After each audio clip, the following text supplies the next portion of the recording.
Hi, this is Janice in Naples, Florida, and I'd like to talk about transitions to an alkaline lifestyle. This is part two in my series on transitioning to a healthy alkaline lifestyle. Okay, let's recap. You've decided that this is your personal journey to health, and you've picked a plan that's going to be doable for you, whether it's 50-50, 60-40, or 80-20. These are the alkaline to acid percentages or the raw to cook percentages. The alkaline foods are what is key here. This is a lifestyle goal, so it's going to take you some time to accomplish this. But don't get discouraged. All right, getting started. You're going to need to buy a food processor, a Vitamixer, and a slicer just to get started. And later on, you'll want to add some other things. But these you can get at a thrift shop or the Goodwill. I got my food processor at Goodwill for like $20. Fast food preparation is very important because everyone's busy. This will keep you from grabbing an unhealthy snack if you've got something already cut up and prepared that you can get easily. Okay, making food different and attractive is important, or you're not going to want to eat it and you'll slip back into grabbing those unhealthy snacks. Let's talk about shopping for food. This is really, really important. You're going to want to focus on the produce section of the grocery store. So think produce, produce, produce. Lots of colors, all the colors of the rainbow. Get one of each and put it in your basket. Get things that you haven't ever tried before. Any kind of sprouts are good. These are all alkaline foods. Okay, this is where your focus will be, the produce section. Meat and fish.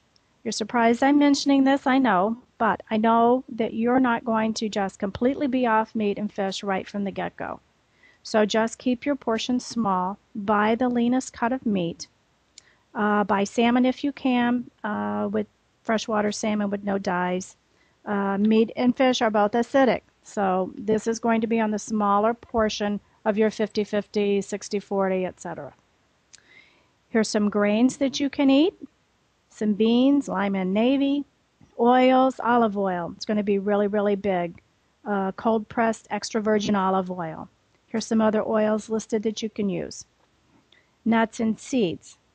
Try to get organic and with no salt. These are going to be the healthiest for you.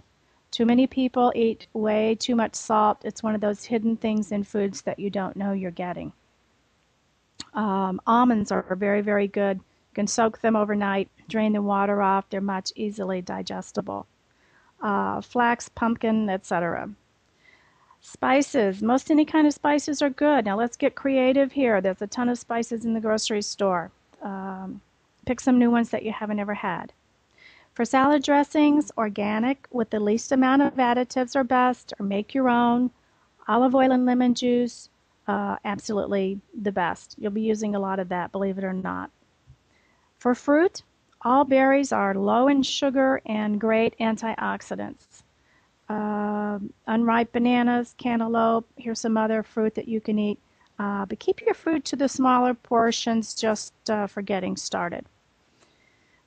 Speaking of portions, always eat more vegetables than anything else. This is something you can really fill up on. Make a whole platter, make a whole plate of salad with vegetables. Or if you don't even want the greens, just chop up a lot of vegetables in your food processor, put some olive oil and lemon juice on there or your other organic dressing, and eat to your heart's content. Okay? If you want some recipes, Dr. Robert O. Young has a great book, The pH Miracle for Living, pH Miracle for Weight Loss. There's one for diabetes as well. It has a lot of great recipes in there. His wife Shelley also has some books out on with alkaline recipes. You can go to the Whole Food website. They have vegan, gluten-free, diabetic, vegetarian. There's all kinds of recipes there. If you even Google raw food recipes, raw food, raw recipes, you're going to have more information than you know what to do with. And why raw? Raw has the most nutrition. Lightly sauteed is next, but your preference is going to be as much raw as possible. And it can be more interesting than what you think once you start checking out these these raw food recipes, you're going to be very surprised.